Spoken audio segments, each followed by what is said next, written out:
who is seeing a really amazing opportunity in an adjacent market, but that market is B2B and you're a B2C player, does your story need to change in order to resonate?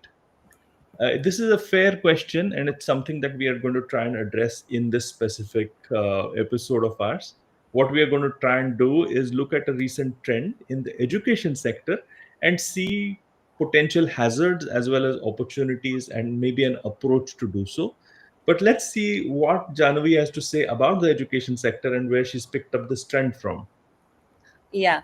So this trend is trending on LinkedIn at the moment. So amid the AI boom and everything, enterprises like Upgrad, Simply Learn, even Coursera, they are going heavy on their B2B segment now. They have realized that there needs to be an upskilling when it comes to the company employees. The companies are struggling to retain their employees because of the AI boom. Now, most of the work that the mass hirings used to do was more of grunt work or paper pushing, etc., etc., and most of these jobs are going to be replaced by AI very soon. So companies are looking for and these courses are meant for the companies to upskill their employees with the coming AI booms in different sectors, be it prompt engineering or AI ML coding or marketing and through AI ML, etc., etc. So just giving the stats, Upgrad is estimating that around in the coming years, around 30 to 35% of Yeah. their business will come from the B2B segment, and it's soon to touch 50-50 ratio between B2B and B2C. Wow. So, So that's yeah. that's a big shift. So it is something which is a huge opportunity, and it is something where the market is shifting. Now, obviously, being an educator myself, I can give you a bit of an insider's perspective on the way in which this plays out. Yeah. So, if I add to the context, what typically happens when any organization is looking at upskilling employees, they're looking either at individual educators coming in, Hmm. or they're looking at create connecting you to say a LinkedIn learning, or they're looking at maybe giving each employee the opportunity to learn on their own, or then you'll have management development programs coming in from institutions, or you will have maybe a player like Upgrad or Simply Learn or whatever coming in and making their pitch to organizations. So those are the competitors who potentially can become collaborators. Sometimes people who are teaching in specific courses or institutes get called in as individual educators as well. So there's a lot of collaboration, competition, and everything happening. And a lot of the mandates are different. Now, I do understand that a lot of them are linked to improving performance. So there is something which is around performance, which seems to be the North Star for organizations Yeah. who are trying to upskill their employees. But what can the North Star be for an education player was what I was wondering. Right. Yeah. So the North Star for an education player is clearly driven by the opportunity, which is okay. I see that 50% of my market is going to be dominated by a B2B play. And so therefore I need to understand what the North Star is. The market is shifting to an adjacent market, and do the storytelling rules for say a B2B segment actually shift from a B2C segment, right? And I wonder, what do you think? Yeah, so I think it's not just a shift from B2C to B2B. Earlier, the North Star for the companies was to upskill their employees. Now, I think the company's North Star itself is changing. Hmm. Now, looking at the recent trends, there have been mass firings in many companies, especially the FANG organizations, right? Yeah. It's mostly because they know that most of the jobs are going to get replaced very soon, and they want to train their models. They want to use their resources for training the AI models rather than spending 50-60 lakhs or crores a month for employees who are going to be irrelevant very soon. Hmm. Now, with this shift, the North Star of the companies is not going to be retaining employees soon enough, right? Because let's face it, at the end of the day, no matter what an HR says, nobody cares about people. It's always about money. You're such a cynic, Janavi. You're such a cynic. I'll give you a slightly different perspective. I agree with you, by the way. There is a hidden shift that is happening within the companies themselves, which go beyond performance. But if I'm looking at the way in which, let's say, an educational player is trying to address this sort of opportunity, what they must consider is, how are people perceiving them in a B2B space, right? So over here, if I look at personas, right, Yeah, if I look at personas, see, the great temptation for an education brand like Upgrad, Simply Learn, whatever, they think that they have already established themselves, and a lot of people might have taken up an Upgrad course or a Simply Learn course, and they actually will recommend them to their organizations, or there'll be acceptance, or maybe sometimes the HR guy has already done a course with them. And yes, there is something around that. But I think what the key difference over here is that the persona is shifting from a B2C persona to a B2B persona, which means yeah, that he or she is the gatekeeper for education. So right. it is very difficult for me to say, yeah, I have learned from them, they're really good, and then they turn out to be bad, right? Or I've learned from them, they're not so good, but the CEO says, "Arey, but I've heard so many good things from the fellow CEO who said all these things." So it's a very weird and risky dynamic that plays out. So I think the Yeah. first thing which we have to consider is the shift in persona, even if it might be the same person. No, agreed. And look, so if I was a CXO, right, in the Yeah. coming years, if Upgrad or Simply Learn is telling me that, see, we are going to upskill your employees, or hell, even if I am Bangalore course comes and tells me that I'm going to upskill your employees, Yeah. my first question will be, okay, you'll upskill them, but they are going to be relevant for me anyways. Yeah. Very soon enough, Yeah. right? So out of the 100 people, I know that 50, their jobs are not going to matter. It's not the people, right? I know the people are good, but I know the jobs will become irrelevant. Mm. That job will be able to get done by AI. So as a CXO, I would rather not spend money on training people for something, for a job that's not going to exist soon enough. So if I was Upgrad or Simply Learn, rather than telling a CXO, hey, we are this, we have this kind of credibility, we have these credentials, we are going to upskill your employees, I need to change my positioning to tell them why they need the human beings, why they need these employees in the coming years, despite the fact that AI is going to take up the jobs, This is right? So so critical. Yeah. it's not about upskilling employees anymore. It's about upskilling the job in itself. So right now, if you look at the websites or of Upgrad and Simply Learn, etc., right, they have different websites for consumer courses, and then for the enterprise courses, right? But if you look at the wordings, or if you look at the proposition, they are fairly the same. Yeah. All they have done is just change the courses, but the proposition in any case remains the same. Now this used to make sense because companies, if you look at any big B2B company, or any MNC sort of a company, after 5 years they have tie-ups with very good brand name colleges, so they want their executives to become MBAs and so on and so forth, Yes. right? So then it made sense that, choose Upgrad. We give you flexibility through remote working. You don't need to pay 20-30 lakhs to these MBA colleges, etc., etc. Now that proposition needs to change, and hence your messaging needs to shift from a B2C persona to a B2B persona. For a B2C, you can say stay relevant for tomorrow's job, but for a B2B, it's no longer about upskilling your employees. It is about keep those employees relevant for tomorrow's jobs, so that the humans can do what your AI cannot. It's a beautiful way of putting it. I think what I read in the link that you'd sent was centered around performance management, right? So clearly, the education players have understood that there is a lot of things related to a company's performance and the way in which it measures itself, right? But Yeah, what you're saying is an added nuance to this performance, right? So here's the weird thing. I have been part of developing B2C programs as well as B2B programs, right? And Right. what I've understood is that when you're developing any B2B program, actually the conversations are never about the educational material itself. Okay, the conversations are always about what you're just talking about, right?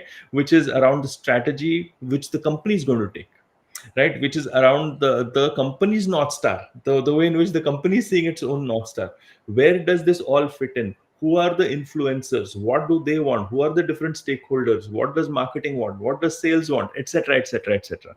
Now, Yeah. if I look at just the way in which people will jump onto this trend, oh, AI, so we will skill AI. There's an opportunity in training AI for organizations. AI for what, right? Yeah. So is it AI for which function, which department, right? AI for which North Star? What does the company want to do with its AI? Okay, what Yeah. is the strategic intent? So clearly, educational players will need to be strategists who are co-creating or understanding or aligning with that company's strategy itself before kind of creating a story for them, right? So I would not be looking at actually creating a story for my educational product. I would be looking at them as a partner who aligns with them based upon what you're saying. Does that make sense to you? That's a very good point. Exactly. With the shifting north star of the company, my strategy needs to be aligned. So now this means that each my course has to be tailored for the application of a certain industry, certain sector. Yes. Can just not be a course on prompt engineering or a course on stable diffusion or etc. It Yeah. has to be, stable diffusion for a gaming company. How do you train models for a gaming company? How do you train those humans that they can understand the behavioral psychology of the creatives that go into making those generative AI models for those gaming companies. And So the interesting thing is that you actually need to craft a narrative around the way in which you will engage yeah. with that company. So essentially, the way in which your thing is that, hey, you know what? Let me sit with you. Let me understand what you're doing, and then you can probably cost it as a part of the service that you're delivering, or Yeah. maybe it's a pre-sales cost saying, okay, that's my marketing cost. I will engage with you. Whatever your business model is, you need to therefore shift from being an education player to a player which I don't know how to define it, and maybe it's quite likely that it can be developed as a partner who aligns for achieving learning goals of an organization. And it is such a risky thing to say, oh, there's a huge opportunity in AI, right? It has to shift from a very broad understanding and from a very push driven understanding, thinking that your existing brand story is going to resonate just because the brand is well known. Yeah. You will need to shift, and it's quite likely that you need to shift to platforms that are below the radar, right? So let me explain what I mean, right? Okay, so you explain this, and the LinkedIn trend does a big thing of it, and it's now above the radar, like, oh, education players are going for. So Yeah. but how are you communicating to existing companies? Okay, how are you communicating? I think each platform is an island by itself. So if you're going to look at LinkedIn, is that valuable, or is YouTube valuable, or is just a completely different platform valuable? Where does your story to for B2B actually resonate? What do you think? Yeah, and where does your industry leader actually flock more or frequent more? Now, Yeah. the amazing part is, for the first time, the edtech companies, their proposition has will not be for another cog in the wheel. It will technically be for a human being. Hmm. Their courses have to say that we will make humans human, right? That's a Right good now, one. they were teaching us to go big in Instagram, learn SEO or learn digital marketing, learn coding, learn Java, etc. Right? This is something that companies need it, but this was just making people another cog in the wheel. Now the edtech companies have to tell the companies, boss, we will bring out the emotion or the feeling of your employees. We will teach your employees how to understand culture, how to understand emotions of something, which is something that the AI cannot do, no matter how much it evolves in the next 5 to 10 years. What are the skills that are never going to get taken up by an AI?